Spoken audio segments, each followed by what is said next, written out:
Selamat datang dalam ibadah Minggu 18 September 2022 kepada Bapak Ibu yang hadir baik secara langsung maupun yang menyaksikan lewat YouTube di tempat masing-masing. Ibadah Minggu kelima setelah Pentakosta ini akan dipimpin oleh Penatua Priyo Utomo. Ada beberapa penekanan warta yang perlu kita saksikan bersama-sama.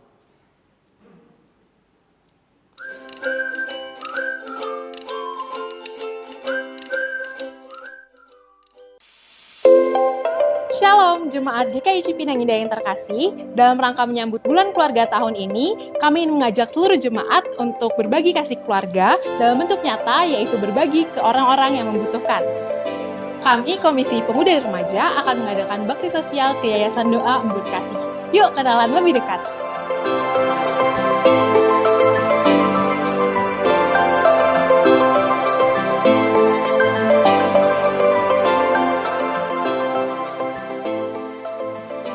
Sebelum berdirinya yayasan kan masih hanya pribadi.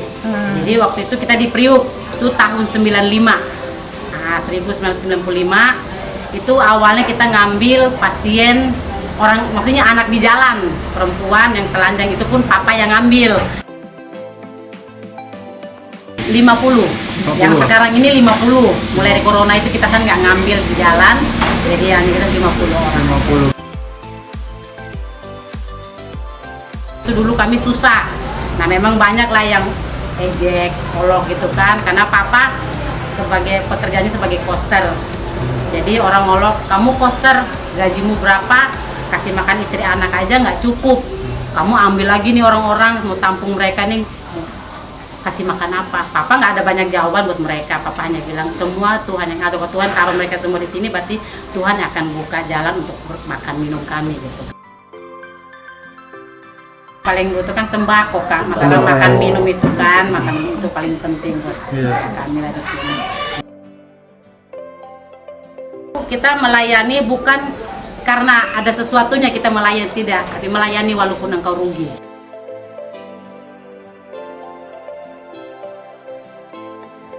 Nah, jemaat bisa ikut membantu saudara-saudara kita di Yayasan Doa Embun Kasih dengan cara berikut ini. Melalui paket merchandise dengan detail seperti di bawah ini.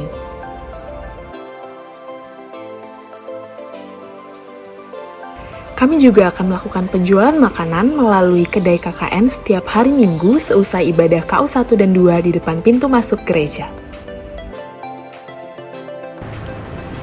Yuk, mari kita berpartisipasi. Tuhan Yesus memberkati.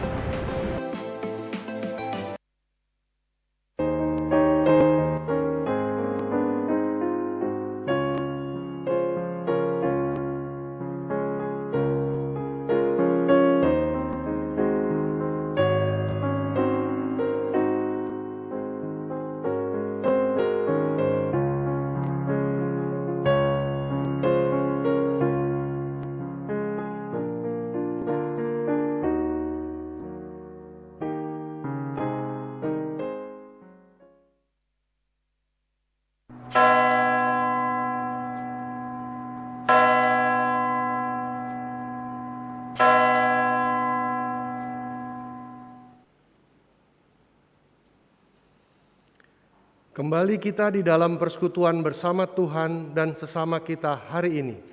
Mari untuk memulai kebaktian ini kita berdiri dan memuji Tuhan.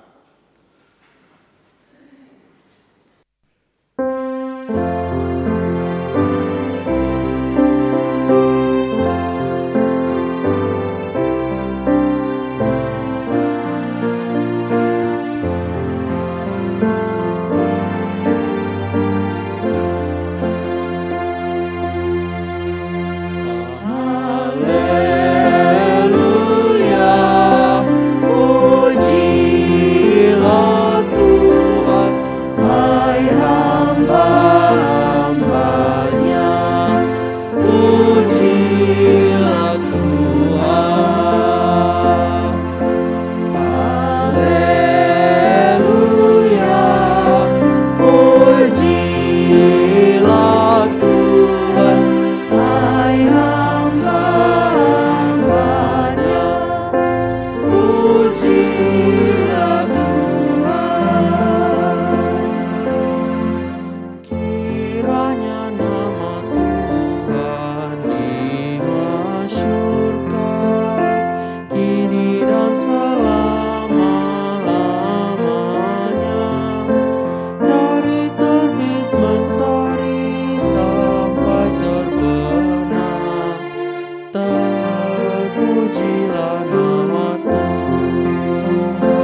Kebaktian kita pada saat ini terjadi oleh pertolongan Tuhan, pencipta langit dan bumi.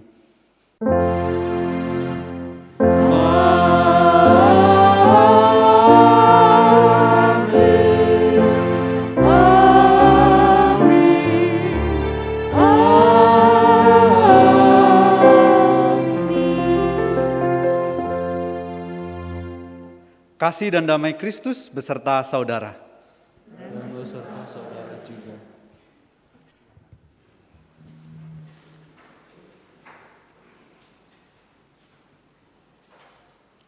Ada banyak perkara dalam hidup. Ada yang menyusahkan, tapi ada juga yang menyenangkan. Itu cara kita menilai perkara-perkara dalam hidup kita. Akan tetapi, kita juga memiliki sikap terhadap berbagai perkara. Dan itu mengarahkan kita kepada cara kita bertindak. Yesus dalam Lukas 16 ayat 10 berpesan, "Barang siapa setia dalam perkara-perkara kecil, ia setia juga dalam perkara-perkara besar." Kesetiaan menjadi penting, apalagi jika disertai dengan sikap jujur dan bertanggung jawab.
Mari saat ini di hadapan Tuhan, kita akui kelemahan dan dosa kita dalam doa pribadi.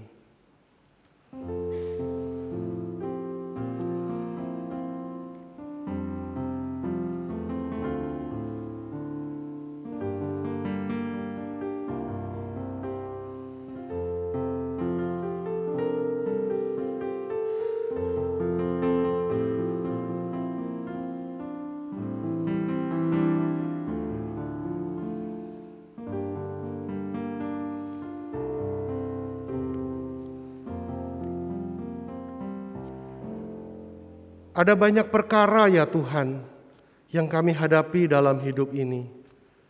Ada yang kami hadapi bersama dengan orang lain, dan ada juga yang kami hadapi sendiri. Ada yang kami temui karena kami berjumpa dengan orang lain, tapi ada juga yang kami jalani ketika kami berhadapan dengan diri sendiri. Di dalam itu semua, kami pernah melemparkan tanggung jawab kepada orang lain, bahkan juga kepada Tuhan, karena kami tidak ingin menanggungnya sendiri. Kami berlaku bohong dan tipu, supaya kami tidak mengalami sakit dan kekurangan.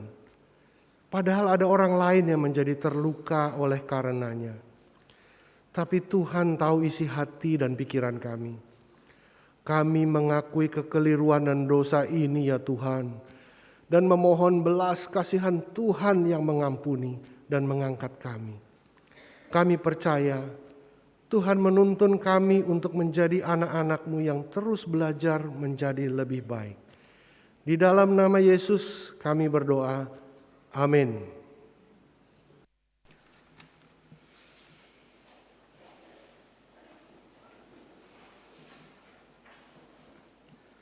Saudara-saudaraku, bagi kita yang telah menyatakan kekeliruan dan dosa kita di hadapan Tuhan, serta memohon pengampunan dan tuntunan darinya, inilah kabar baik yang disampaikan bagi kita dalam 1 Timotius 2 ayat 5-6.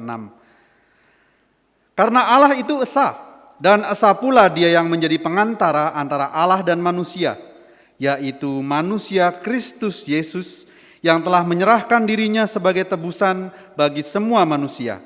Itu kesaksian pada waktu yang ditentukan. Demikianlah berita anugerah dari Tuhan. Syukur kepada Allah. Damai Tuhan beserta saudara. Damai Tuhan beserta saudara juga.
Mari saudara-saudaraku, sebelum kita membaca dan merenungkan firman Tuhan, kita memohon pertolongan Roh Kudus. Kita berdoa. Kami bersyukur untuk saat ini ya Tuhan, Tuhan yang sediakan waktu dan kesempatan ini sehingga kami boleh bersama-sama, tidak hanya hadir dalam kebaktian ini, yang secara fisik bisa saling bertemu, tapi juga secara virtual bisa terus berlangsung. Saat ini kami bersyukur ada waktu kami juga untuk menerima pemberitaan firman Tuhan. Karena itu dengan pertolongan Roh Kudus kami percaya kami mampu mendengarkan, merenungkan firman Tuhan. Kami mau belajar bersama ya Tuhan. Kami percaya Engkau sendiri menyertai kami yang menyiapkan maupun kami akan menggumulinya bersama. Terima kasih Tuhan, di dalam Kristus kami berdoa. Amin. Saudara-saudara, bacaan Alkitab kita pada hari ini diambil dari Injil Yesus Kristus menurut Lukas pasal 16 ayat 1 sampai 13.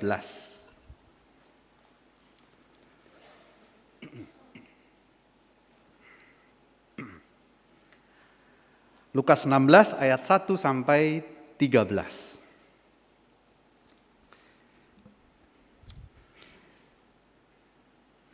Dan Yesus berkata kepada murid-muridnya, ada seorang kaya yang mempunyai seorang bendahara. Kepadanya disampaikan tuduhan bahwa bendahara itu menghamburkan miliknya. Lalu ia memanggil bendahara itu dan berkata kepadanya, apakah yang kudengar tentang engkau? Berilah pertanggungan jawab atas urusanmu, sebab engkau tidak boleh lagi bekerja sebagai bendahara. Kata bendahara itu dalam hatinya, apakah yang harus aku perbuat? Tuanku memecat aku dari jabatanku sebagai bendahara. Mencangkul aku tidak dapat. Mengemis aku malu. Aku tahu apa yang akan aku perbuat, supaya apabila aku dipecat dari jabatanku sebagai bendahara, ada orang yang akan menampung aku di rumah mereka. Lalu ia memanggil seorang demi seorang yang berhutang kepada tuannya. Katanya kepada yang pertama, berapakah hutangmu kepada tuanku? Jawab orang itu, 100 tempayan minyak.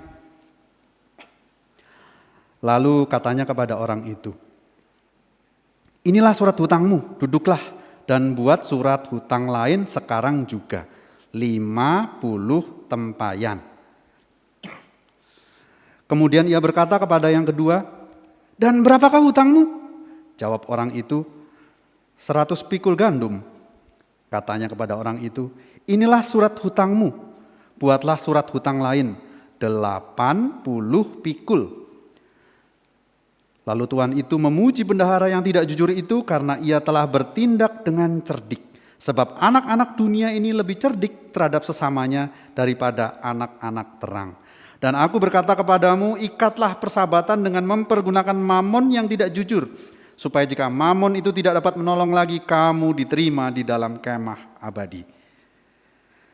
Barang siapa setia dalam perkara-perkara kecil, ia setia juga dalam perkara-perkara besar. Dan barang siapa tidak benar dalam perkara-perkara kecil, ia tidak benar juga dalam perkara-perkara besar. Jadi jikalau kamu tidak setia dalam hal mamon yang tidak jujur, siapakah yang akan mempercayakan kepadamu harta yang sesungguhnya? Dan jikalau kamu tidak setia dalam harta orang lain, siapakah yang akan menyerahkan hartamu sendiri kepadamu? Seorang hamba tidak dapat mengabdi kepada dua tuan. Karena jika demikian ia akan membenci yang seorang dan mengasihi yang lain. Atau ia akan setia kepada yang seorang dan tidak mengindahkan yang lain. Kamu tidak dapat mengabdi kepada Allah dan kepada mamon. Demikianlah pembacaan firman Tuhan. Berbahagialah kita yang menerima, merenungkan dan melakukan firman Tuhan dalam kehidupan setiap hari. Haleluya. Haleluya, haleluya, haleluya.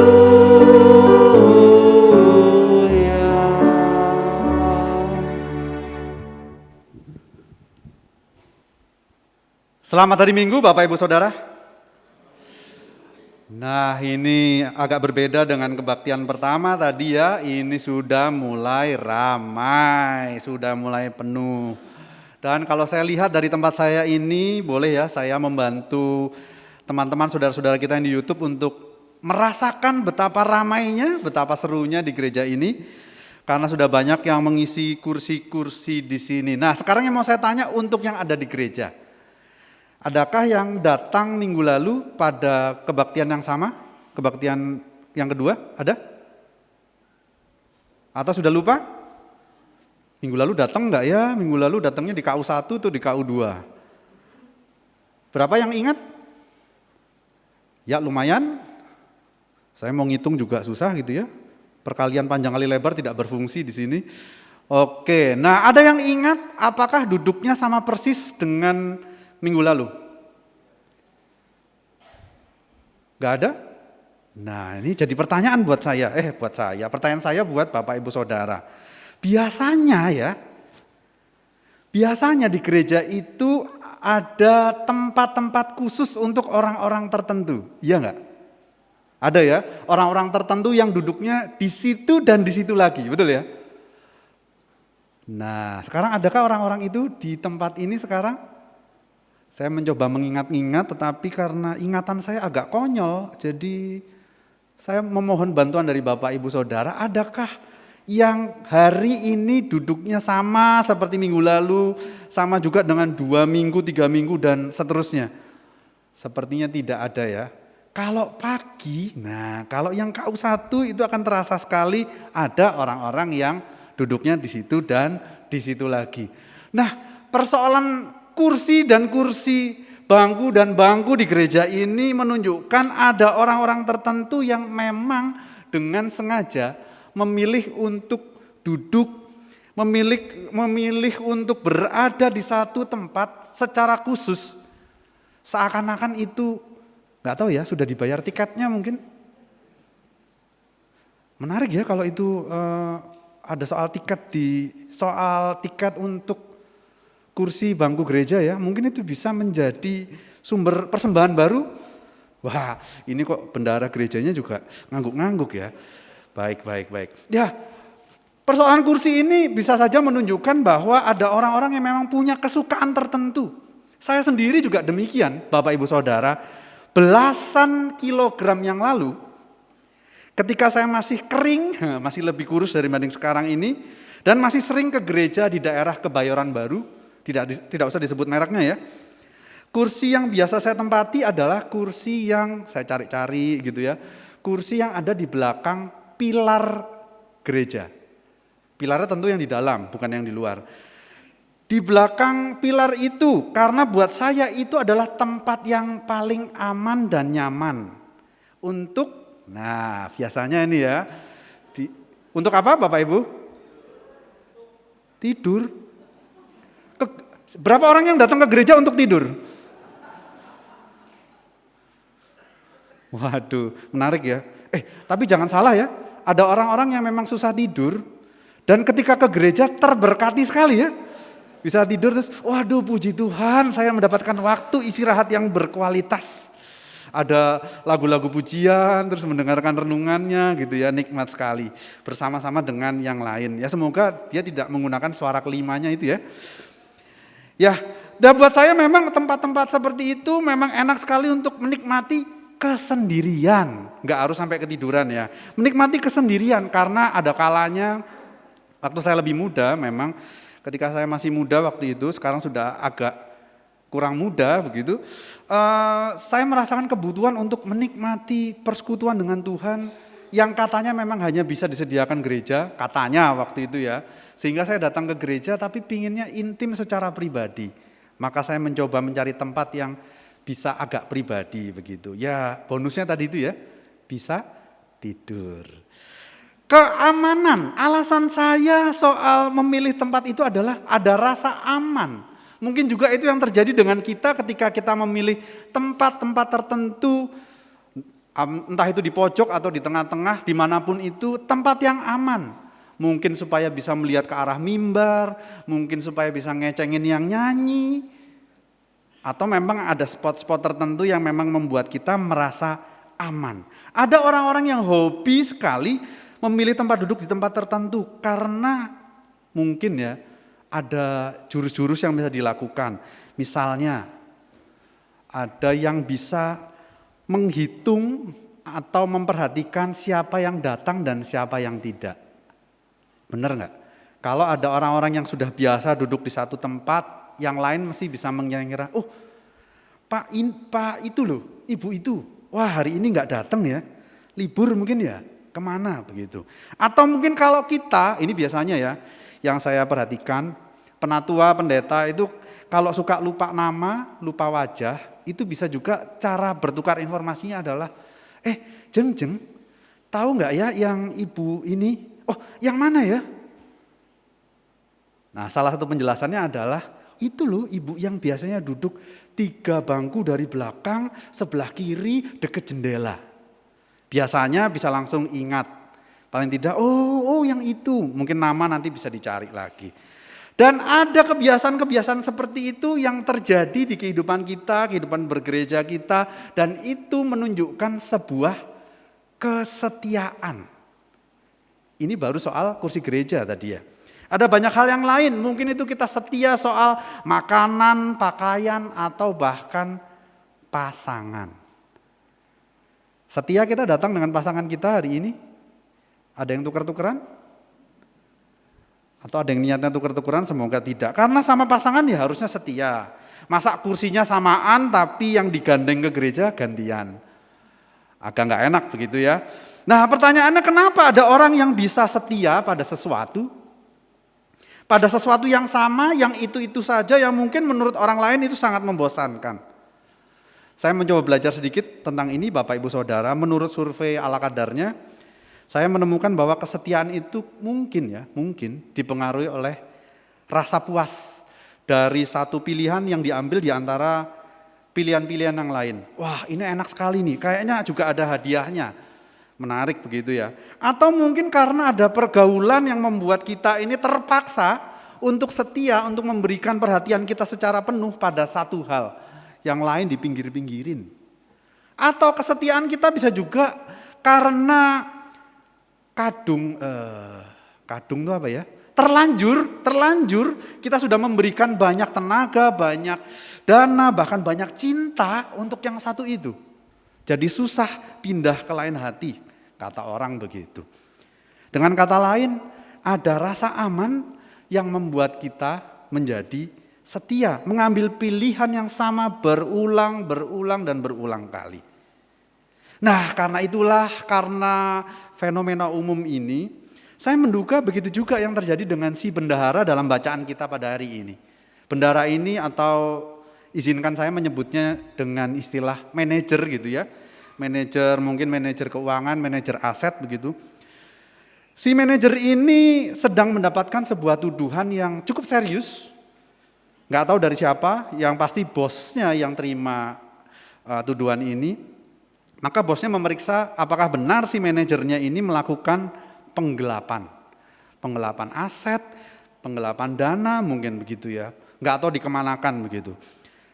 Ini menyebabkan karirnya mungkin sama seperti kita yang sedang bekerja, ada tantangan-tantangan, mungkin ada fitnah-fitnah, tuduhan-tuduhan yang kadang-kadang tidak bisa ditemukan dasarnya atau siapa yang mengatakan itu. Itu terjadi pula pada si manajer ini, karirnya bisa mandek di situ.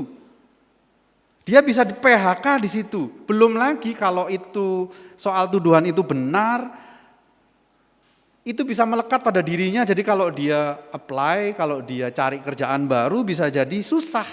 Karena itu sudah jadi nama yang merusak, nama dia yang rusak, nama dia dirusak oleh keadaan yang tidak menyenangkan itu. Tapi anehnya Bapak Ibu Saudara, si manajer tidak berusaha membela diri. Enggak ngomong apa-apa, atau setidaknya ya menjelaskan dia itu tidak sekotor itu, dia itu bersih, dia tidak melakukan apa yang dituduhkan kepadanya itu. Anehnya ya, aneh sekali kalau buat saya, si manajer ini malah menegaskan bahwa dia itu ya emang orang yang menggelapkan. Caranya adalah ngasih kortingan, ngasih diskon utang kepada paling tidak dalam cerita kita 2 orang debitur dari bosnya. Aneh tidak sih itu? Ada orang mendapatkan tuduhan penggelapan tapi yang dia lakukan ya itu juga penggelapan. Tapi rupanya itu cara yang cerdik. Setidaknya dalam bacaan kita dikatakan demikian. Karena saya juga bisa bayangkan yang dia lakukan itu adalah sesuatu yang jauh ke depan. Ya kalaupun sampai kena PHK, toh nanti juga akan ada tetap yang nampung, yang mungkin bisa kasih kerjaan, yang bakal nerima aku lah paling enggak gitu. Itu cara berpikir yang menarik. Nah, kalau buat saya ketika saya melihat ini mungkin sebagai praktisi manajemen aset dan keuangan si manajer ini setia sekali dengan bidangnya. Tidak tiba-tiba jadi ahli hukum gitu ya, yang jago berkelit, atau jadi aktor nominasi FIFA, jago diving. Dia tetap setia dengan dirinya yang adalah seorang manajer. Kenapa? Sekali lagi pertanyaannya, kenapa ada orang sengotot ini, sengeyel ini, sesetia ini dengan gaya hidupnya, dengan cara pikirnya, dengan langkah-langkahnya? Ya mungkin karena 3 alasan yang tadi, atau ada alasan yang lain, atau ya memang pragmatis. Tapi yang pasti Bapak Ibu Saudara, dari gambaran ini kita jadi tahu bahwa kesetiaan itu tidak hanya ada di dalam kumpulan orang baik. Kalau di antara kita ada yang merasa dirinya lebih baik dibanding yang lain, mungkin menganggap dirinya juga lebih setia dibanding yang lain. Tapi toh kita perhatikan di tengah-tengah keadaan macam-macam, orang-orang yang macam-macam yang mungkin kita bilang jelek, buruk, ada juga yang namanya kesetiaan. Kesetiaan ini menjadi bagian yang tidak terpisahkan dalam hidup kita sebagai manusia. Bahkan ketika kita bisa mengatakan ada orang yang setia di dalam ketidaksetiaan. Biasa nyeleweng, biasa korupsi, setia. Dilakukannya dengan setia. Maka dari itu, ketika kita paling tidak merenungkan soal kesetiaan ini, pertanyaannya bukanlah apakah kita ini setia atau tidak. Melainkan pertanyaannya begini, apakah kita yang setia datang ke gereja, setia ikut kebaktian lewat YouTube adalah anak-anak terang yang sungguh-sungguh setia pada Allah?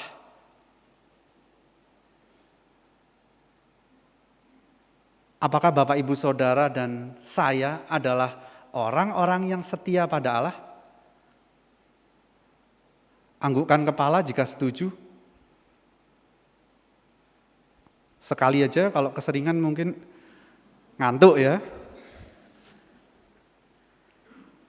Ya, karena dalam bacaan kita hari ini Bapak Ibu Saudara, bagi Yesus kesetiaan hanya bisa diberikan, dinyatakan, ditunjukkan kepada satu pihak saja. Kalau ada 2, 3, 4 dan seterusnya, pasti tidak mungkin. Hanya bisa kepada satu. Kalau yang satu menerima sisanya atau kebalikannya, sebenarnya begitu. Pilihannya kalau di dalam bacaan kita antara mamon atau Allah. Antara harta, kekayaan, materi dan segala kepuasan dunia ini atau Allah sumber segala sesuatunya. Jadi yang manakah kita? Kita setia pada Allah, tapi diam-diam sering serong dengan mamon, atau kita setia pada mamon tapi masih mikir, masih rindu sekali sama Tuhan. Yang mana? Tidak usah dijawab, ini bukan kuis. Ini jadi renungan kita. Karena periksa saja berapa banyak bagian waktu kita. Berapa banyak waktu, tenaga dari hidup kita, fokus kita, usaha kita, di tengah-tengah hidup kita ini yang kita sediakan secara khusus. Apakah itu untuk kesenangan kita sendiri? Atau untuk membangun relasi dengan Tuhan?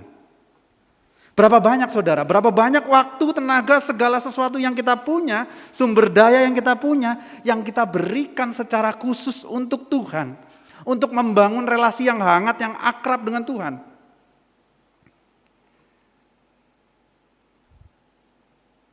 Tujuh per 8, 3/4, setengah, 1/5, atau lebih kecil lagi? Kalau begitu, kalau kita memang susah menghitungnya, benarkah kita setia pada Allah? Atau ternyata ada mamon-mamon, tidak harus yang besar, mungkin yang kecil-kecil yang kita rasa itu bukan hal yang besar, tapi itu penting dalam hidup kita. mungkin itu hobi kita, mungkin itu kesukaan kita entah apa. Apakah itu yang menjadi curahan terbesar dalam hidup kita? Bukan kita mau membangun hidup yang baik bersama dengan Tuhan. Kalau begitu tidak perlulah kita melihat yang besar-besar itu. Mari kita mulai dengan paling tidak yang sekecil ini.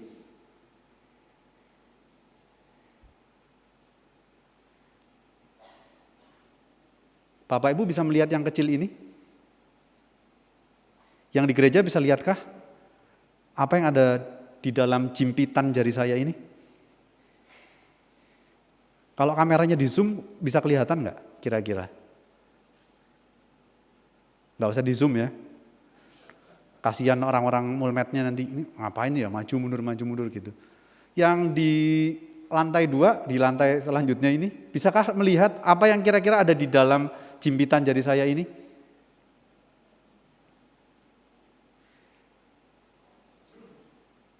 Benar. Karena memang kita perlu memulai dari sesuatu yang tidak kelihatan. Saking kecilnya, begitu kecilnya tidak kelihatan. Orang lain tidak bisa melihat apa yang terjadi dengan keseharian kita. Disitulah yang harus kita mulai. Orang lain mungkin tidak tahu apa yang kita pikirkan, apa yang kita rasakan, apa yang kita bayangkan, kita rencanakan. Orang lain tidak tahu apa yang biasa kita kerjakan di ruang-ruang pribadi kita, di kamar kita, di liburan kita yang privat itu. Tapi justru di situ letak perhatian kita. Justru disitulah ada hal-hal tersembunyi yang harus kita periksa. Kebiasaan-kebiasaan kecil kita yang mungkin menjadi tempat kesempatan untuk kita menjauh dari Tuhan, menghilangkan keakraban dengan Tuhan. Yang tidak kelihatan itu, Bapak Ibu Saudara, yang kecil itu, perkara-perkara kecil itu. Dan dari situ kita tidak harus juga menampilkan sesuatu yang orang lain bisa lihat. Istilah yang baru-baru ini, flexing, pamer, bukan. Kita dari hal yang kecil itu kita tidak lalu membuat sesuatu yang besar yang semua orang bisa menyaksikan. Karena kita berubah, kita menjadi lebih baik. Tidak harus seperti itu. Yang perlu kita lakukan, yang perlu kita jadikan dalam hidup kita adalah jujur. Jujur apa adanya. Kalau kita lemah ya lemah. It's okay to be not okay. Katanya begitu. Juga tulus. Tidak harus menyembunyikan maksud apapun. Tidak perlu menyembunyikan agenda-agenda yang macam-macam. Dan itu kita mulai dari tempat-tempat terkecil kita. Di tengah keluarga kita, di tengah pekerjaan kita, di tengah kehidupan bergereja kita. Karena disitulah di tempat-tempat yang kecil yang mungkin dianggap biasa, remeh-remeh itu. Yang hendak kita perhatikan pertama adalah diri kita sendiri. Kita mau mulai dari diri kita sendiri. Dan ini ada lagunya ternyata, Bapak Ibu Saudara. Bolehkah rekan pemusik mengiringinya? Lagu dari Pontas Purba 2005.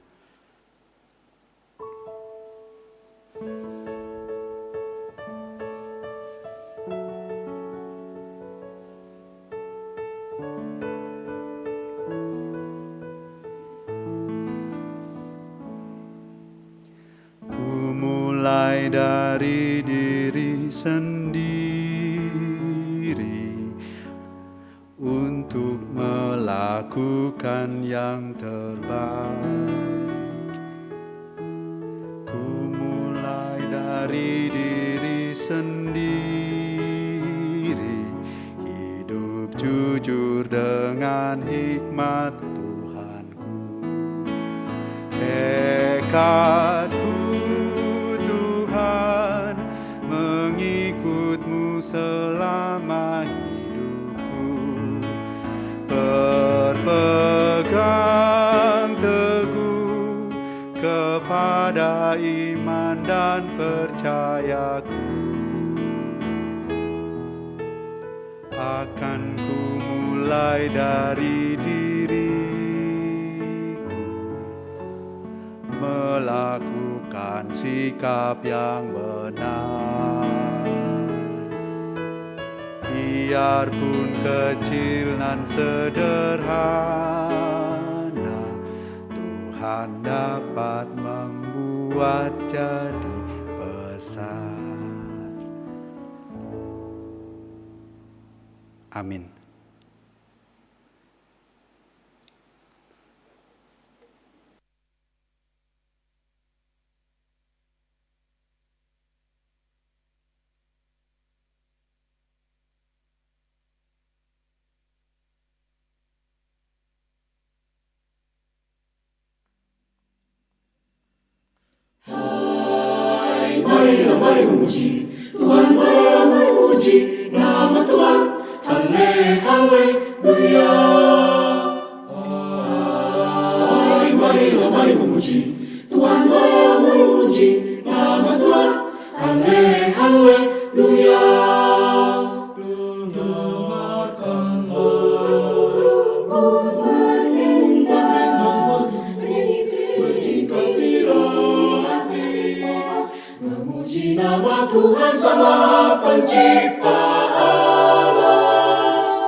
Sebagai umat di tengah sejarah orang percaya, mari kita mengingat janji baptisan kita dan menyatakan pengakuan iman rasuli. Aku percaya kepada Allah, Bapa yang Maha Kuasa, Khalik langit dan bumi, dan kepada Yesus Kristus anaknya yang tunggal Tuhan kita, yang dikandung dari Roh Kudus, lahir dari anak darah Maria, yang menderita sengsara di bawah pemerintahan Pontius Pilatus, disalibkan, mati dan dikuburkan, turun ke dalam kerajaan maut. Pada hari yang ketiga, bangkit pula dari antara orang mati, naik ke surga, duduk di sebelah kanan Allah, Bapa yang Maha Kuasa, dan dari sana Ia akan datang untuk menghakimi orang yang hidup dan yang mati. Aku percaya kepada Roh Kudus, gereja yang kudus dan am, persekutuan orang kudus, pengampunan dosa, kebangkitan orang mati, dan hidup yang kekal. Amin.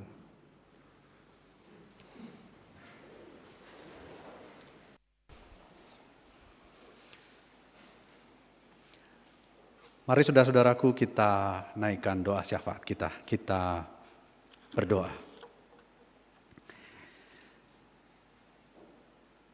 Kami ingin sekali ya Tuhan untuk bisa terus bersyukur untuk segala sesuatu yang Tuhan berikan pada kami. Terutama kesempatan kami untuk hidup, untuk menjadi ciptaan Tuhan yang boleh menikmati, boleh menjalani keistimewaan ini sebagai makhluk hidup di tengah-tengah perubahan zaman, di tengah-tengah perubahan iklim, di tengah macam-macam perubahan yang bahkan mungkin kami tidak tahu apa yang akan kami hadapi di masa mendatang. Tapi di segala ketidaktahuan kami ini ya Tuhan, kami percaya Engkau sendiri yang memimpin kami. Engkau sendiri yang menjadikan kami tulus, rendah hati, boleh jujur menyatakan apa yang harus kami bisa nyatakan, supaya hubungan kami dengan banyak orang, bahkan juga dengan lingkungan kami, itu bisa menjadi hal yang baik, yang harmonis. Terima kasih bahwa Tuhan sudah memimpin kami sejauh ini.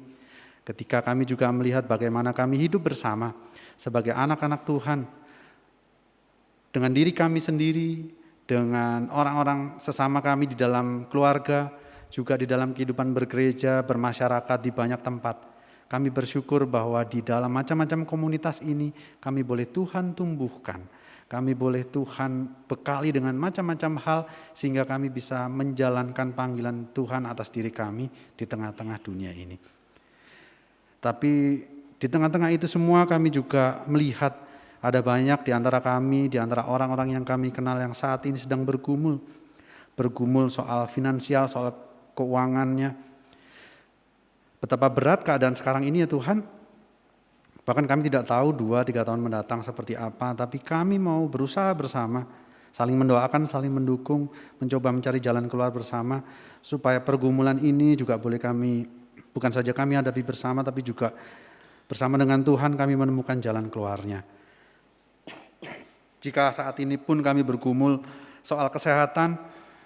Mungkin di antara kami ada yang kurang sehat, sedang sakit, menantikan pemulihan. Kami yang juga mendampingi. Kami juga boleh saling mendukung, saling mendoakan. Sehingga satu sama lain tidak hanya saling peduli di dalam jarak, tapi juga boleh hadir melalui apa yang bisa kami lakukan.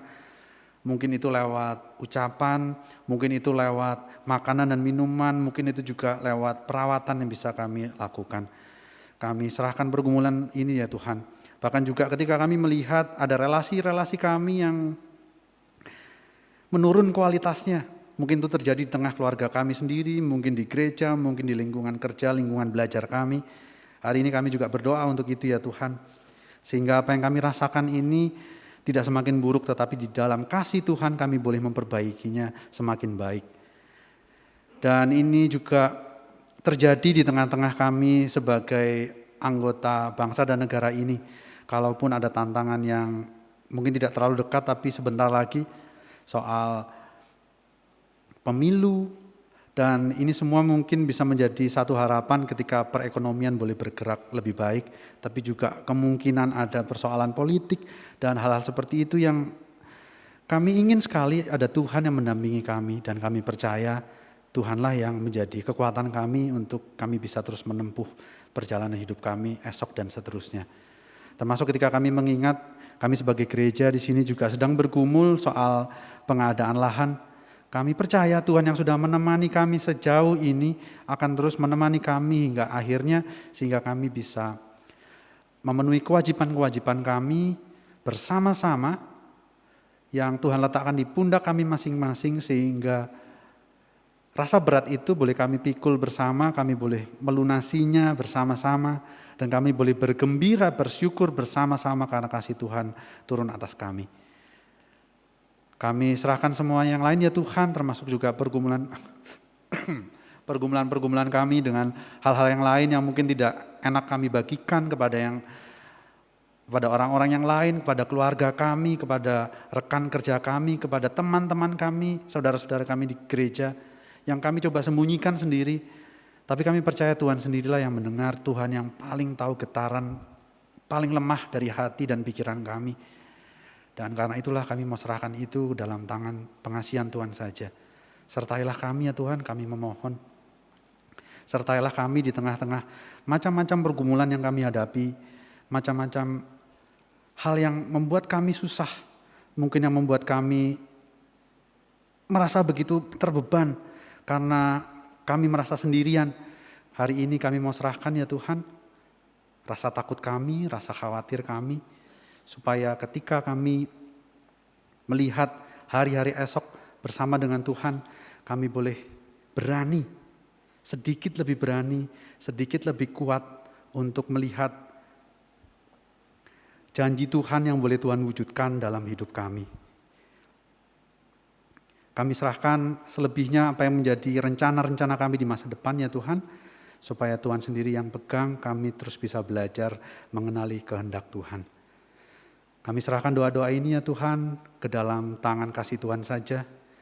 Tuhan Yesus, Juru Selamat kami yang sudah mengajar kami berdoa bersama. Bapa kami ada di surga, dikuduskanlah namamu, datanglah kerajaanmu, jadilah kehendak-Mu di bumi seperti di surga. Berikanlah kami pada hari ini makanan kami yang secukupnya, dan ampunilah kami akan kesalahan kami, seperti kami juga mengampuni orang yang bersalah kepada kami. Dan janganlah membawa kami ke dalam pencobaan, tetapi lepaskanlah kami dari yang jahat, karena Engkaulah yang mempunyai kerajaan dan kuasa dan kemuliaan sampai selama-lamanya. Amin.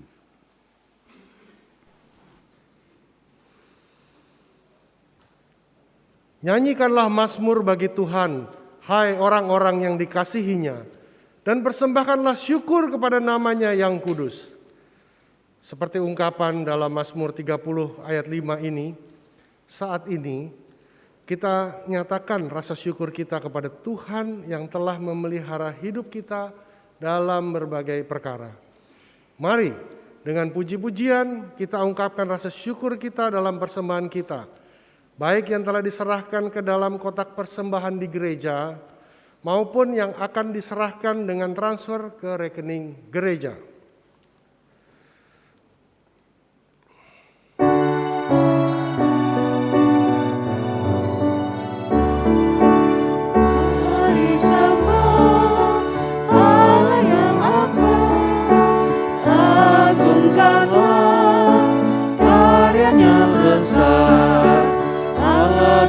Kuasa di atas sisi dunia, patutlah semua memuji namanya.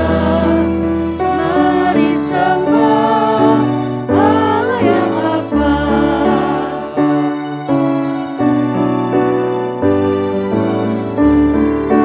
Mari sembah Yesus penebus, agungkanlah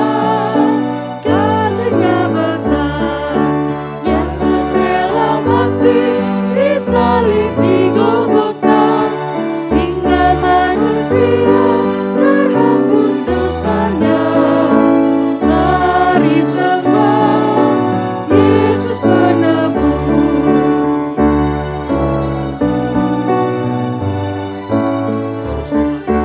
Mari sembah Roh Maha Kudus, agungkanlah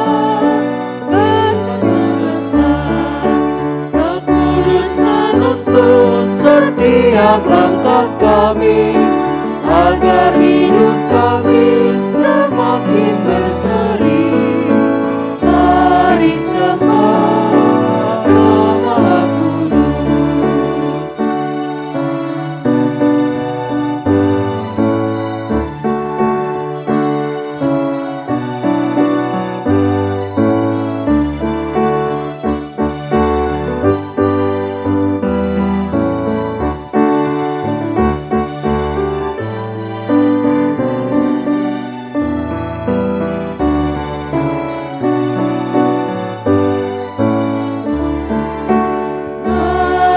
sembah, Roh Maha Kudus, agungkanlah, hikmat-Nya besar.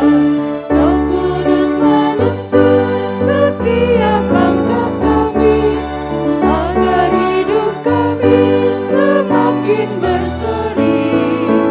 Mari sembah Roh Maha Kudus.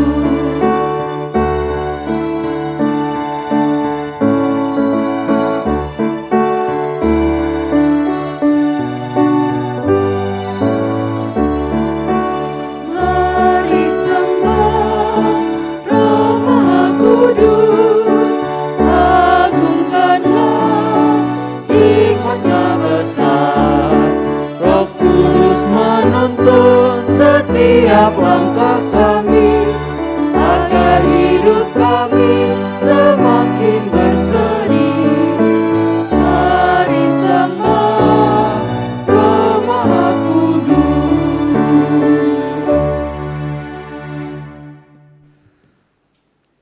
Bapa di sorga, inilah persembahan kami.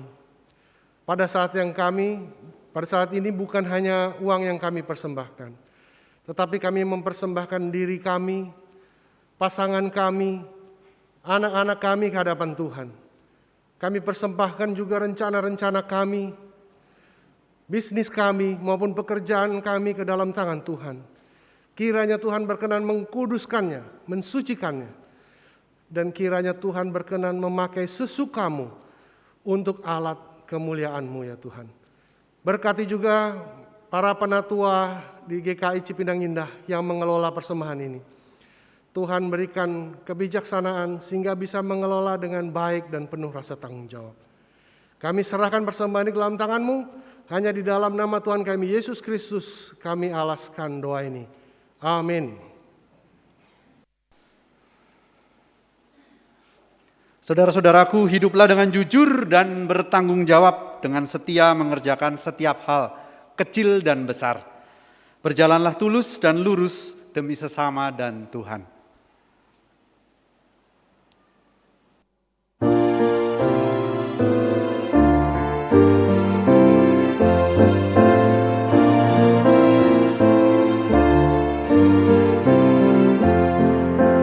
Aku hendak tetap berhati tulus, karena teman mempercayaiku. Aku hendak tetap berjalan lurus, karena teman telah mengasihiku. Karena teman telah mengasihiku. Aku hendak rendah hati selalu, karena ku tahu betapa ku lemah. Aku hendak menolong sesamaku. Allah Esa selalu ku sembah. Allah Esa selalu ku sembah.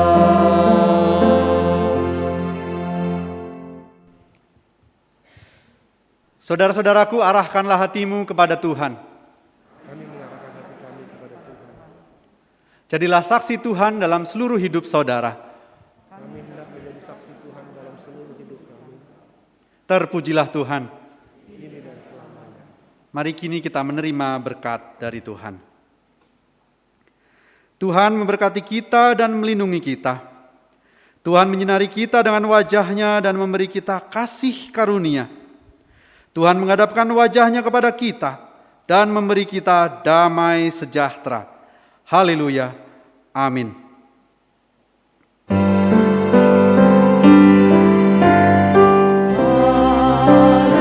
Haleluya,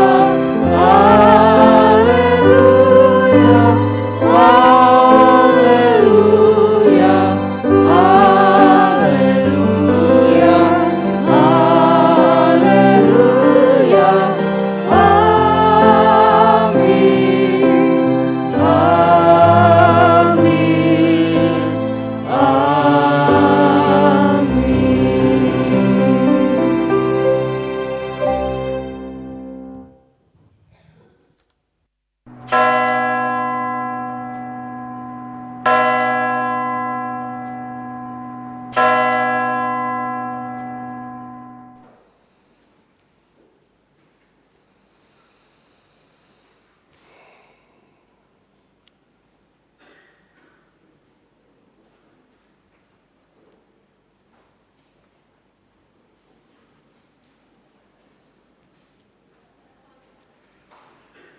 Ibadah hari ini telah usai.